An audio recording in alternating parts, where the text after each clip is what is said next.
Okay, let's move on to another problem which is very popular, container with most water.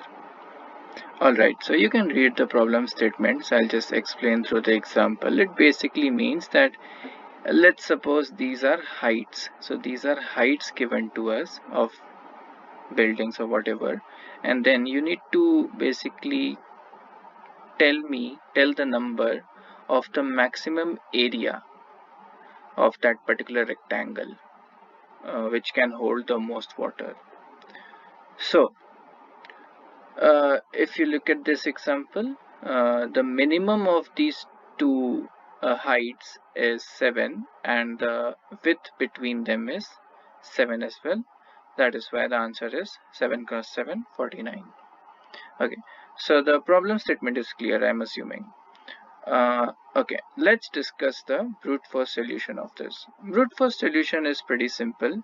You just start from your I, which is 1 to n, and then you basically do a j from I plus 1 to n, and at each step you calculate the height, calculate the area. So calculate the area is pretty simple. It will be the multiplication between minimum of your height I and height j, and multiplied by I minus j minus I plus 1. That is the length between them. It will be just j minus I. Okay, so and at the same time you keep track of the maximum area and you update it accordingly and then return it. Okay, I'm not gonna code it up, but the time complexity of such a solution would be n square. Okay, can we do better than this? First, let's look at the constraints given to us. Constraint is 10 raised to 5, so n square solution would not work as well. Alright, let's think of something different.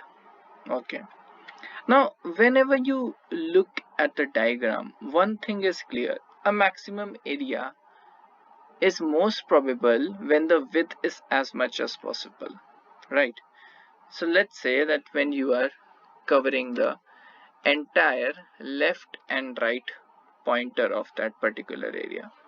So left will be 0 and my right will be n minus 1, given that n is the height of my n is the size of the height. Okay, so I'll just write it here. Okay, cool. Now most probable answer is the area between them.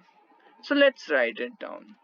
Let's write while my left is less than right, I will have a variable for the maximum area. So I will have it as answer, initialize it with int min, and my current area will be equal to my minimum of height of left, height of right, multiplied by right minus left. Does that make sense? What I did was basically height multiplied by the width. What is the width? Width is right minus left. In this example, the length was 9. The length was 9. So 1, 2, 3, 4, 5, 6, 7, 8, 9. Yeah. So it is initially 0 and 8. So 8 minus 0 is nothing but the width of it. Similarly, 8 minus 1 is 7 here. Alright, that makes sense. Now we will compare if this area can be our answer. For that, it has to be the maximum of it. So maximum of current area. Alright, cool, that makes sense. Okay, now we need to think about how are we supposed to move our pointers. So a greedy strategy will be to always move a pointer which is minimizing the height. Which pointer is minimizing the height? Whichever is minimum of these, right? So if my height of left is less than my height of